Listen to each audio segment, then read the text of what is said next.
The stars were cold and silent. The endless dark stretched without end, and in that endless sea a single human ship drifted. Inside that ship was one man. His name was Daniel. He had been on a mission across deep space, but fate did not care about his plans. Fate had prepared something different, something no human had faced before. The alarms had screamed. Red lights had flashed. The ship had trembled like a wounded beast. Daniel had tried everything, pressing buttons, shouting commands. But the engines had failed, the controls had died, and the ship had fallen like a rock into the unknown. Through the small window he had seen a strange planet below, blue and green but also glowing with colors he had never seen on Earth. The atmosphere had pulled him in. Fire had burned around the ship, metal had screamed, and then darkness had swallowed everything. When Daniel had opened his eyes, silence had filled the air. His ship was broken. Smoke rose like a ghost. The ground was soft and full of strange flowers that shimmered with their own light. He had survived the crash, but survival was only the beginning. He had stepped out, his body weak, his heart racing, and then he had seen them. 40 figures in the distance, tall and elegant, moving slowly toward him, not soldiers, not monsters, but women, alien women. Their skin different shades, blue, silver, green, even golden, some with shining eyes, some with wings that glittered, some with hair like fire. They surrounded him like a circle of living beauty and danger. Daniel had frozen, his mind fighting between fear and wonder. 40 alien women, all staring at him as if he were a treasure, or maybe as if he were prey. None of them spoke words he could understand, but their eyes spoke enough. Curiosity, power, hunger, secrets, all hidden in one long gaze. One woman stepped closer, taller than him, her skin dark purple like midnight, her eyes glowing silver. She touched the broken ship and then looked at him. She said something in a language sharp and smooth. Daniel did not understand, but he felt the weight of command in her voice. She was a leader. Maybe their queen. They did not attack. They did not kill him. Instead, they gestured for him to follow. Daniel thought about running. But where would he go? The land was alien. The sky had 2 suns. The air smelled of flowers and metal. There was no way home, no way to hide. So he followed step by step, deeper into the unknown. They led him through a glowing forest, trees tall and bent like glass towers, rivers that ran with blue water shining like stars, animals with 6 legs and bright feathers flying above. Everything was strange, everything was alive, and Daniel felt like a small insect in a giant's world. At last they brought him to a great hall carved inside a mountain. Glowing crystals lined the walls. Strange symbols moved like living ink, and in the center was a throne of stone and light. There the purple-skinned leader sat, her eyes fixed on him, and the other 39 gathered around like a council of queens. Daniel's heart beat louder, his mouth dry. He wanted to shout, to ask why he was here, but before he could, the leader raised her hand. The hall became silent, and her voice echoed like thunder and music together. Daniel could not understand the words, but he could feel the meaning, the weight of judgment, the sound of destiny. Then something strange happened. A device like a crown of light was placed on his head. Daniel gasped, his vision blurred, and suddenly her words changed. He understood, not perfect, but enough. The first words that reached him were simple, powerful, terrifying. "You will not leave this world," she said. Her silver eyes cold. "Not for 10 years, the others murmured. Some smiled, some frowned. All eyes returned to him. Daniel felt the floor shake under his feet. 10 years, 10 years trapped here. 10 years among these alien women. 10 years of unknown trials. His mind screamed for escape, but his heart whispered that escape was no longer possible. The leader leaned closer, her voice sharp. "You are human, rare, valuable, and fragile. This planet will test you, and we will watch. If you survive, perhaps you will become more. If you fail, you will vanish, forgotten by your own kind." Daniel's breath caught. The walls of the hall seemed to close around him. 40 alien women, 40 different eyes, and one man alone, stranded, trapped, chosen, or cursed. He could not yet know, but he knew one thing. His story had only just begun, and so the first night fell on that alien world. The stars outside burned in silence, and deep inside the mountain a human lay awake, his thoughts racing, his fear rising, yet a strange spark of curiosity burning inside him, for he was no longer just a lost traveler. He was a prisoner, a guest, and maybe something more, in a world where beauty and danger walked side by side, waiting for him. The night had been long. Daniel had not closed his eyes. Every sound in the alien hall had made him tense, the whispers of unknown voices, the hum of glowing crystals, the soft steps of the 40 alien women who watched him even when they pretended not to. He had survived the crash, but now came the harder part, surviving them. When the suns rose, two bright orbs casting twin shadows across the mountain hall, the leader returned, her silver eyes sharp like blades. Daniel stood awkwardly, his body sore, his stomach aching. He had not eaten since before the crash. He hoped they would feed him, but he also feared what that food would be. One of the women, smaller than the rest with skin pale green and hair flowing like water, brought him a bowl. Inside was something glowing faintly, like soup made of stars. Daniel stared at it. His stomach begged for it, but his mind screamed caution. What if it was poison? What if it was a test? The leader spoke, her voice calm but commanding. Eat, human, or show us your weakness. The crown of light still buzzed on his head, translating broken words into English, enough for him to understand the threat beneath the kindness. Daniel looked around. All 40 pairs of eyes watched, waiting, judging. He lifted the bowl, he took a sip. The taste was strange, sweet and sharp at the same time. His body shivered, but then warmth spread through his chest. Not poison, not death, but energy, life, survival, the women whispered among themselves. Some impressed, some disappointed. Daniel realized every moment here was a test. His strength, his choices, even his fear. They were studying him, not as a man, not even as a guest, but as something rare, maybe valuable, maybe dangerous later. They led him outside the hall, into the forest again. Sunlight danced through glass-like trees. Strange birds with crystal wings sang. Daniel walked carefully, his eyes on everything. Every sound was new, every plant strange. He was surrounded by beauty, but beauty here had sharp teeth. He could feel it. The group moved silently. Graceful as shadows, Daniel stumbled often, his boots heavy on the glowing ground. Some of them laughed, soft but cruel. He felt small, clumsy, weak, and yet he kept moving. He had no choice.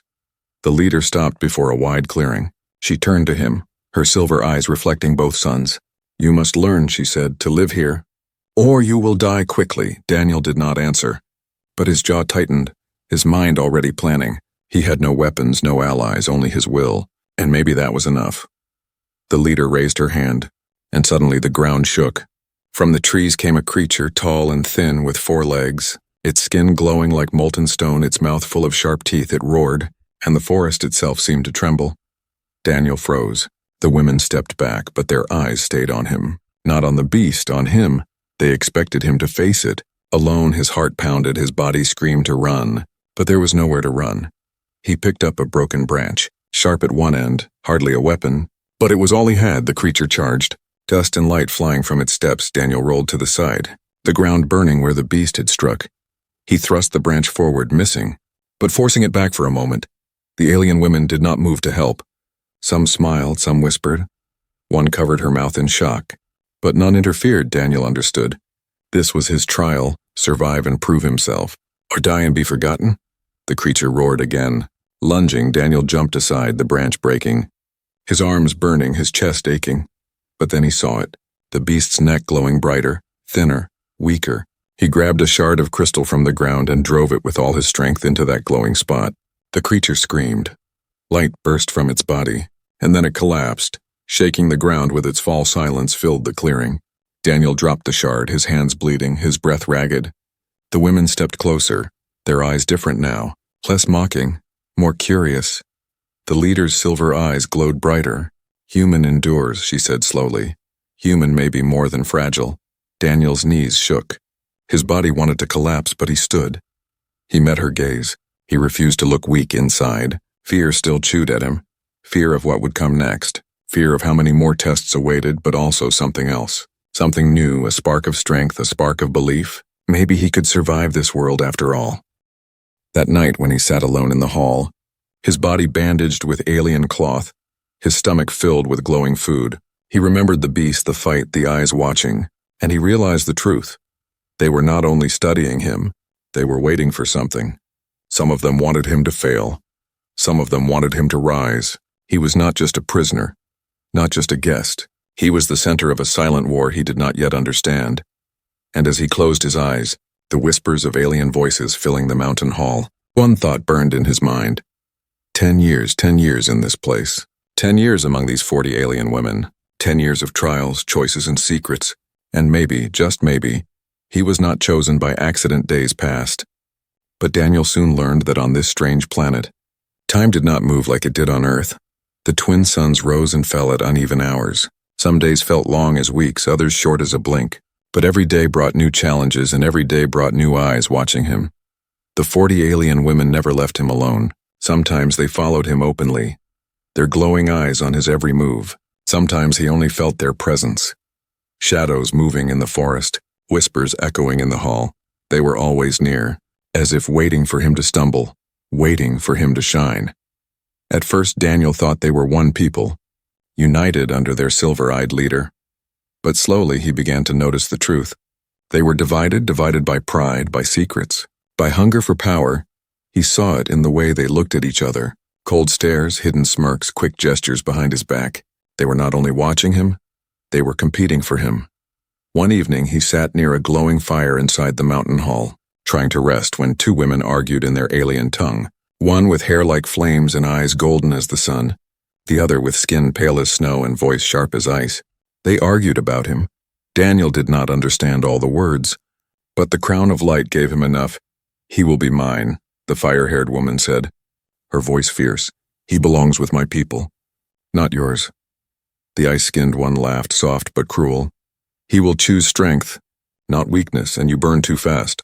Fire dies quickly, but ice endures." Daniel sat frozen, pretending not to hear, but his heart pounded. They were fighting over him, not as a man, but as a prize, a symbol, maybe even a weapon. He felt both fear and strange power. He was only one human, yet among them he had become important. Maybe too important. In the days that followed, the competition grew clearer. One woman would bring him food. Another would snatch it away and give him something else. One would lead him to safe paths in the forest. Another would trick him into danger. Every kindness carried a shadow. Every gift carried a price.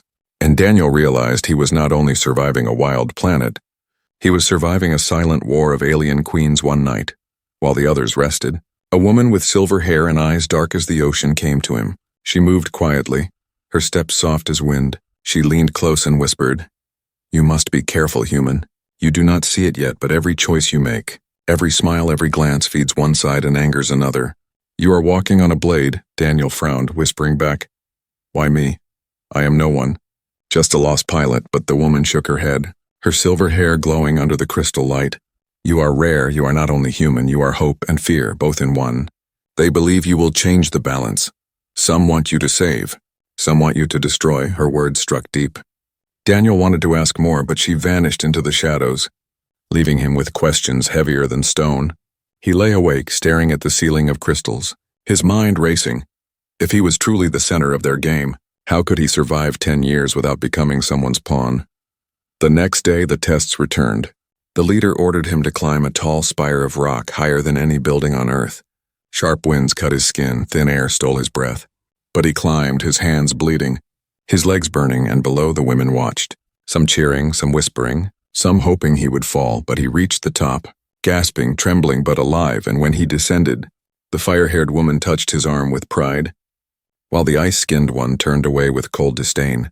It was clear now. They did not want only to test him, they wanted to claim him, to use his victories as their victories. Every trial he survived became fuel for their rivalry. Daniel felt trapped, like a coin tossed between 40 hands, but he also felt stronger. Each trial hardened him. Each victory gave him a voice he never had before. That night the leader spoke again, her voice heavy as stone. "You learn, human, you endure. But endurance is not enough, you must choose. You cannot walk between us forever." Daniel's heart froze. Choose. She wanted him to choose one side. One faction. One queen among the 40. But how could he? Every choice would make him a target. Every choice would divide his fragile safety. Yet he could not refuse forever. Sooner or later the game would force him. As the hall grew silent, he looked around at the 40 alien women, their eyes glowing, their expressions sharp, some filled with hunger, some with kindness, some with secrets he could not read. And he realized his survival was no longer only about fighting beasts or eating strange food. It was about navigating hearts, rivalries, and shadows, a battlefield of trust and betrayal hidden beneath beauty. And as the twin suns set, casting long shadows across the alien hall, Daniel whispered to himself, "This is not survival, this is war, and I am the prize." The rivalry among the 40 alien women did not end. But something even greater began to stir. Daniel could feel it in the air, like the ground itself whispered to him, like the stars above carried secrets too heavy for silence. He had survived beasts' tests and rivalries, but now the planet itself called him. One morning the leader summoned him, her silver eyes sharper than ever. She pointed toward the horizon, where the forest ended and sharp black mountains rose. "There," she said, her voice low but heavy. "You will see what no human has seen, the truth of this world." Daniel followed, guarded by 5 of the women, each from a different faction, none trusting the others, their eyes full of quiet fire. They moved through the forest, across rivers glowing blue until they reached a valley. In the valley stood ruins, massive towers broken by time, walls carved with symbols that moved like living fire. Daniel's breath caught. It was not nature. It was a city, ancient, dead, and yet alive in memory. He walked slowly, his hands brushing against the stone. The carvings pulsed with light under his touch. "Like veins of a beating heart," one of the women whispered. "This place was built before even our kind, by those who vanished into the stars." Daniel felt a strange pull, as if the ruins knew him, as if they waited for him.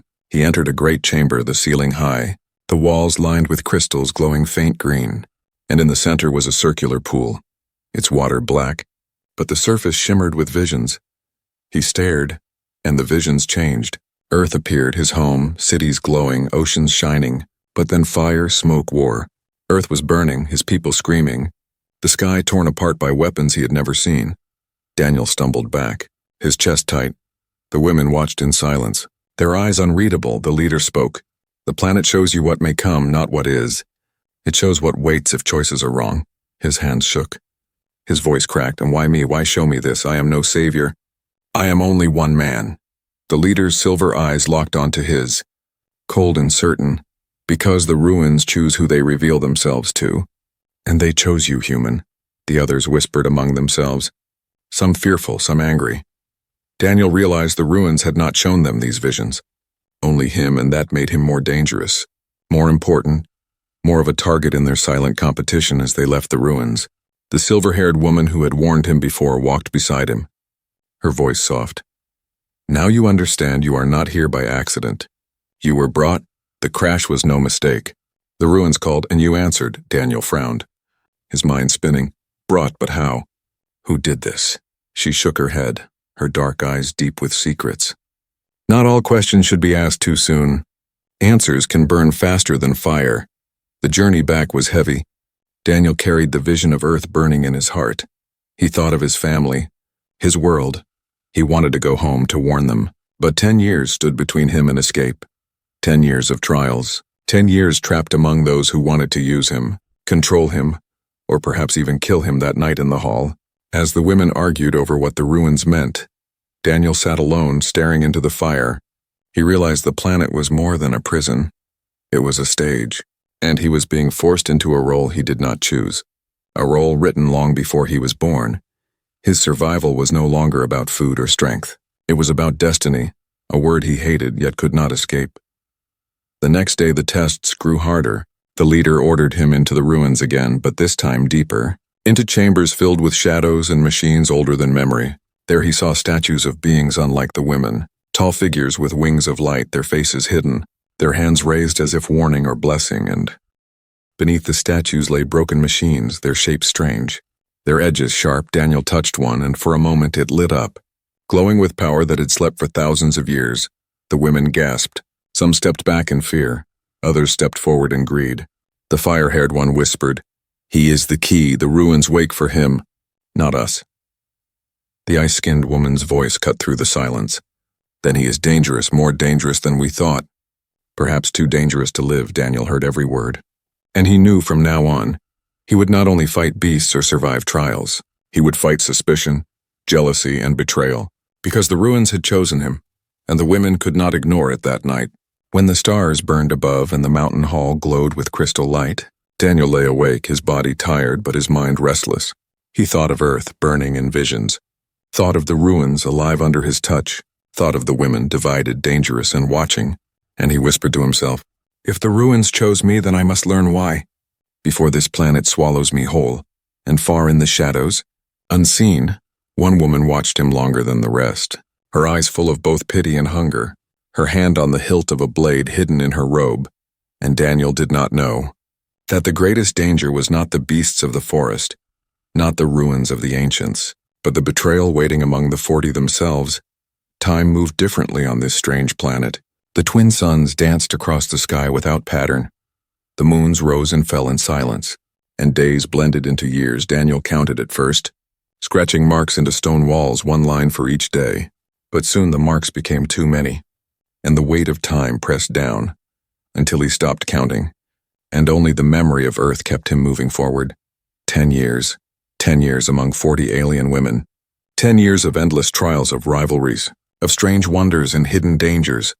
10 years that shaped him into someone new, no longer the lost pilot who had stumbled from a broken ship, but something harder, sharper, stronger, and yet still human at the core. He learned their languages, slowly at first, but soon with fluency, his tongue forming alien words, his ears catching whispers meant to be secrets. He learned their customs, their rivalries, their strengths and their weaknesses. He became part of their world, but never fully one of them, always apart. Always watched, the trials grew harder. He hunted beasts larger than houses, their hides thick as metal, their jaws strong enough to crush stone. He fought with nothing but shards of crystal and his own will, and he survived again and again, each victory earning him respect from some and jealousy from others. Some women began to see him as more than prey, more than a tool. Some began to see him as a warrior, perhaps even a leader. But leadership among them was dangerous, for each faction wanted to claim him, to hold him as their symbol, their strength, their weapon against the others, and Daniel refused them all, choosing instead to walk his own path, a path filled with enemies in the shadows and friends he could not fully trust. In the 4th year, he discovered the caves beneath the ruins, tunnels filled with machines that still hummed with ancient power. There he found symbols that spoke of prophecy, a prophecy of an outsider, a stranger from the stars, who would arrive in their darkest time, who would hold the balance between destruction and salvation. When the others heard, some whispered that Daniel was that stranger. Some believed, others feared, and whispers became daggers in the dark. In the 6th year, one of the women betrayed him, leading him into the forest at night, telling him of a secret path to freedom. He followed, desperate for a chance, but found only a trap, a beast larger than any before, its body a mountain of glowing stone, its eyes burning red. She had left him there to die. Yet Daniel fought, bleeding, broken, but refusing to fall. He used fire, water, and stone to trick the beast until at last it collapsed, and when he returned to the hall, wounded but alive, the betrayer was gone, vanished, perhaps killed by her own faction, or hiding in shame. By the 8th year, Daniel's body had changed, stronger muscles, sharper reflexes, scars across his arms and chest, his eyes harder, his spirit tempered like steel. But he had also gained wisdom. He learned which smiles were false, which words were poison, which gestures hid blades, and he used that wisdom to survive, even when survival meant silence instead of battle.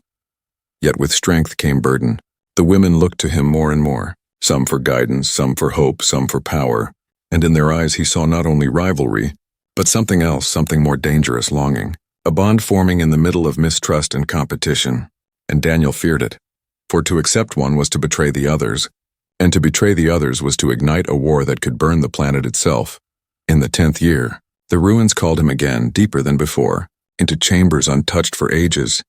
There he found a chamber of light, a machine still alive waiting, and when he touched it, visions filled his mind, visions of Earth not burning this time, but waiting, stars opening, paths forming, as if the machine showed him escape but also showed him choice.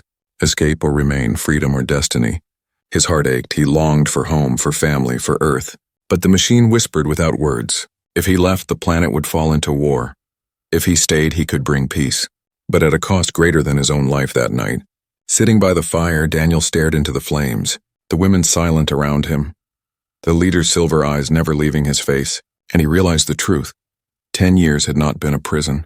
They had been a forge, shaping him, burning away weakness, sharpening strength, until he was no longer only human, no longer only Daniel, but something more, a bridge between worlds, a key to futures still unseen, but keys open doors, and doors lead to choices, and choices lead to war or peace, life or death. And as the night deepened, Daniel whispered to himself, 10 years have not broken me, but they have changed me, and now the hardest part begins. The 10th year had changed Daniel. He was no longer a fragile pilot, no longer a man lost in fear. He had become harder, sharper, stronger. But with strength came danger. For the 40 alien women who once looked at him with curiosity, now looked at him with hunger. Some saw him as a weapon, some saw him as a savior, and some saw him as a threat that must be erased before he changed their world forever. The leader with silver eyes grew restless. She watched him too closely, her voice too sharp, her commands too heavy. Daniel noticed how she no longer treated him like a guest, but like a piece of power she needed to control. The factions whispered more loudly now. Arguments turned into fights, and each trial Daniel survived only made the flames rise higher one evening.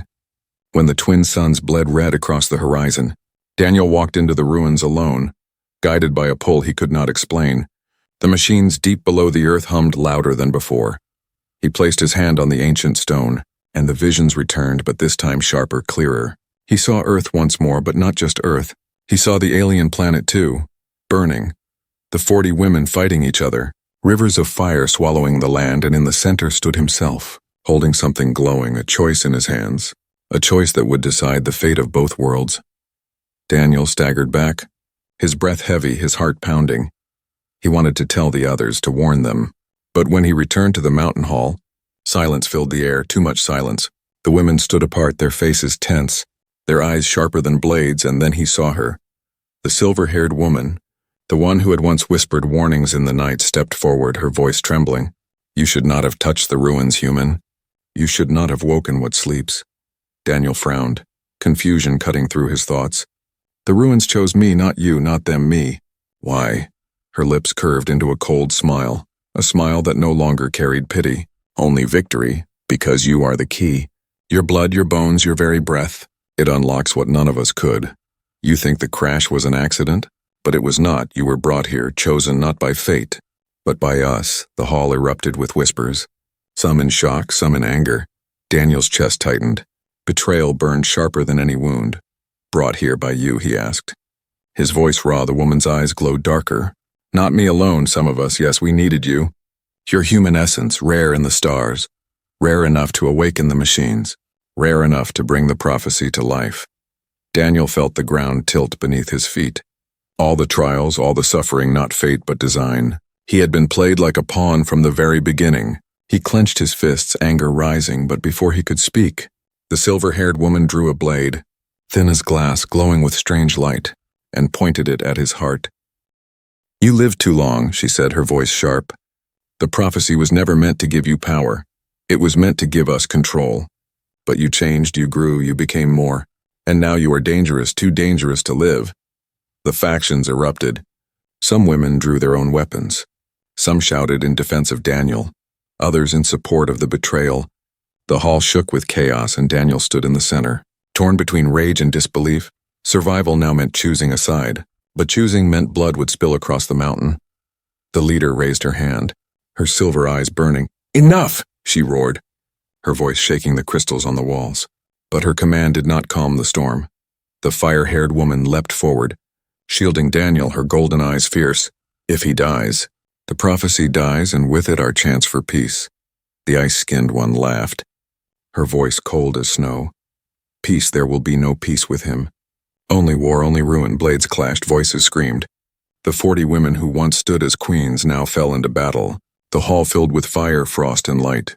Daniel moved through the chaos, dodging blades, blocking strikes, his mind racing. Betrayal cut deeper than any wound. But still, he could not let this be the end. Not after 10 years of survival. Not after all the trials. Not after all the visions of Earth and this world. At last he faced the silver-haired betrayer again, her blade glowing, her smile cruel. "You should have died in the first trial," she hissed, lunging. Daniel caught her wrist, their bodies colliding, his strength against hers, his rage against her ambition. They struggled, the blade pressing against his chest inch by inch. And Daniel realized this was not just about survival anymore. It was about truth, about breaking free from the chains they had placed on him with a final surge. He twisted the blade, the weapon clattering to the floor. The hall shook again, not from the fight, but from the ruins below. The machines awakened, their hum rising into a roar, light bursting through cracks in the walls, and all eyes turned in fear.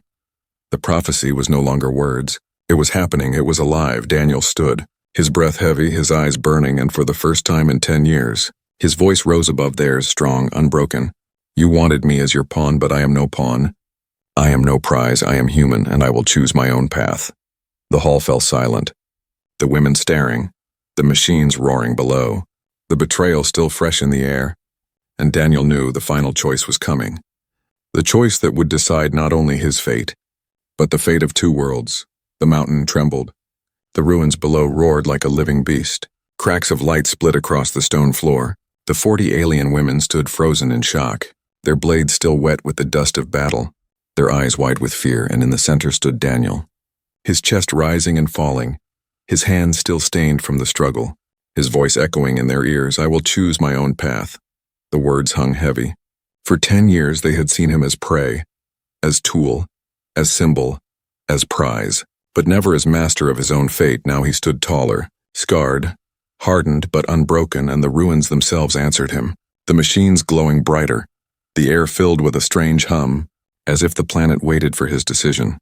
The leader with silver eyes stepped forward, her face pale under the crystal light. Human, she said, her voice steady but carrying fear beneath. The ruins awaken because of you. The choice they speak of belongs to you alone. But understand, your choice will bind us all. This world, your world, both may burn if you choose wrong. Daniel looked around, his eyes meeting the women who had watched him for 10 long years. The fire-haired one whose pride often protected him. The ice-skinned one whose sharpness cut him but taught him to endure. The silver-haired betrayer who still knelt on the ground, hatred and regret mixing in her eyes, and the many others who had fed him, tested him, hunted him, and in their own ways, shaped him into who he had become. He thought of Earth, his home, his family, his people. He longed to return, to feel the soil, the air, the sky of his world, to walk among his kind once more. 10 years of loneliness weighed heavy in his chest, 10 years of silence with no human voice to comfort him, no human hand to guide him, and now the ruins whispered escape, whispered freedom, whispered home. But then he thought of this planet, of the beasts he had fought, of the forests that glowed like fireflies, of the rivers that sang like silver bells, of the ruins that carried secrets of ages long gone, and of the 40 alien women, beautiful and dangerous, who despite their rivalry had also shown him moments of kindness, of respect, of trust, fragile but real. He thought of the prophecy, of the vision of war, of flames devouring this world, and he knew, if he chose only himself, if he left, the planet would break, and its people would burn. The fire-haired woman stepped forward, her golden eyes fierce. Leave, Daniel, you do not belong here. You have suffered enough, your people need you. Take the escape the ruins offer and go. But the silver-eyed leader shook her head, her voice sharp. If he leaves, we fall. Our rivalries will tear us apart. Our wars will burn us. The ruins chose him to hold us together. Without him, we are lost. The hall filled with voices, some begging him to stay, some begging him to go. The factions clashed with words sharper than any blade. And Daniel stood in silence, his hands trembling, his heart torn, the weight of two worlds pressing upon his shoulders. But then, in the roar of argument, he remembered something simple, something human mercy. It was mercy that had kept him alive. Mercy that had made him protect even those who betrayed him. Mercy that had made him share food, heal wounds, and refuse to kill even when death would have been easier. Mercy that had given him strength when weapons could not. And he realized then, the ruins had not chosen him because of his blood, or his bones, or his strength. They had chosen him because he was human, because humanity's greatest power was not destruction but compassion. He raised his hand. The hall fell silent. The ruins glowed brighter, light flooding through the cracks. His voice steady now. I will not choose Earth, and I will not choose this world alone. I will choose both. I will choose mercy. I will choose unity. The women stared, their eyes wide, confusion and awe mixing together. Daniel stepped forward, his voice rising. For 10 years you tested me, you fought over me, you tried to claim me. But I am not a weapon, not a prize, not a pawn. I am human, and humanity's strength is mercy. If I can show mercy, so can you. If I can survive beside you, so can you survive beside each other. The ruins answered, the chamber exploding with light, the hum turning into music, soft and endless. The machines no longer trembled with war, but pulsed with calm. The visions of burning worlds faded, replaced by visions of rivers flowing, skies clear, people walking side by side, not as rivals but as one. The leader bowed her head, her silver eyes soft for the first time. Then let it be so, human, your choice is made. Your mercy will be our path. One by one the women lowered their weapons, their rivalries still burning but dimmer, weaker, as if his words had carved a new road through their hearts. Daniel stood among them, his body trembling, his eyes wet not with weakness but with relief. For the first time in 10 years he felt hope. The ruins grew silent, the machines returning to their long slumber. But something changed in the air, as if the planet itself had accepted his choice, as if destiny had bent to humanity's will. Daniel looked to the stars, his heart still longing for Earth, but also tied forever to this alien world. He was no longer just a survivor, no longer just a prisoner. He was a bridge between two worlds, a legend born not of conquest, but of mercy. And as the twin suns rose again, painting the sky in gold and crimson, the story of one human among 40 alien queens came to its end, not with fire, not with ruin, but with the quiet strength of a choice that would echo through stars forever.